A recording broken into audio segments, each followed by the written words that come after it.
بسم اللہ الرحمن الرحیم۔ کہتے ہیں کہ غزنی شہر میں ایک دفعہ نان بھائیوں نے روٹیوں کی ذخیرہ اندوزی شروع کر دی اور اپنی دکانوں کے دروازے بند کر لیے۔ نان بالکل ناپید ہو گئے اور غریب اور نادار لوگ سخت مصیبت میں مبتلا ہو گئے۔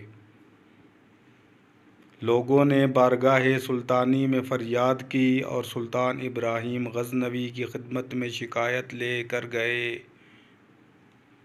سلطان ابراہیم غزنوی نے حکم دیا کہ تمام نان بھائی حاضر کیے جائیں۔ جب یہ سب آ گئے تو سلطان نے ان سے سوال کیا کہ ان لوگوں نے روٹی اور نان کی قلت کیوں پیدا کر رکھی ہے؟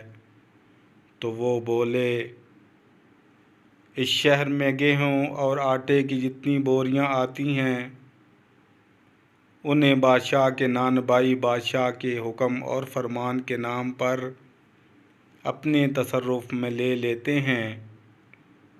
یہ شاہی نان بھائی ہمیں تھوڑی مقدار میں بھی آٹا خریدنے نہیں دیتے۔ سلطان نے یہ سن کر حکم دیا کہ شاہی مطبخ کے داروغہ کو ہاتھی کے پاؤں کے نیچے دے دیا جائے اور جب وہ مر جائے تو اسے ہاتھی کے دانتوں سے باندھ کر اسی حالت میں شہر بھر میں گھمایا جائے اور یہ اعلان کروا دیا جائے کہ جو نان بھائی اپنی دکان نہیں کھولے گا اس کے ساتھ یہی کچھ کیا جائے گا۔ نتیجہ کیا تھا؟